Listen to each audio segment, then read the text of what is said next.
Hey y'all, we back with another reaction, and it's kind of good news for Blac Chyna. She has reconnect with God, and she quit the OnlyFans, and she gonna tell y'all the reason why.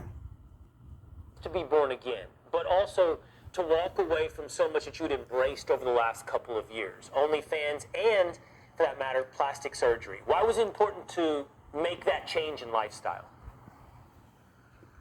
It was really important for me, not only just for myself, but spiritually, and I really want to set an example for my daughter, Dream.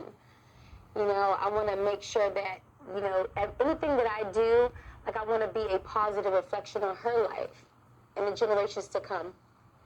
Angela, was there a moment in particular where you said, you know, the things of this world are not fulfilling to me. I need a higher purpose?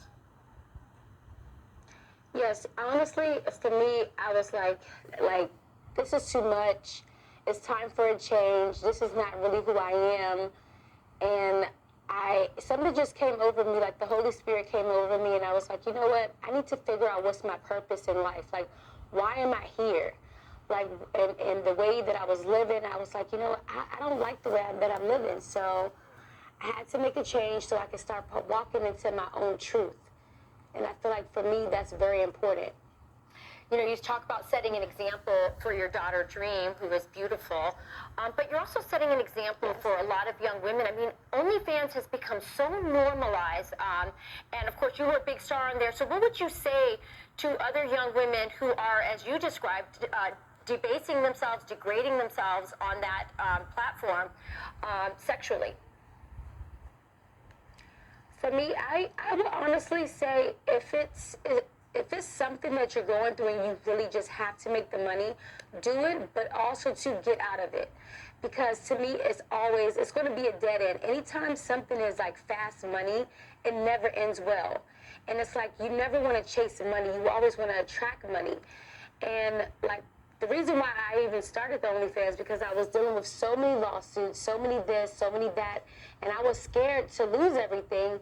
So I kind of went to something which I knew wasn't right, but I just wanted to use it at that time just to get through it. And honestly, like when I got baptized, I knew like God told me like you do not need to be doing this. Like this is not why I put you here to be doing to degrade yourself because our bodies is a temple. That phrase right there, your body's a temple. I assume, tell us about your thought process on plastic surgery. That this was an important step as well for you to go about reversing your plastic surgery.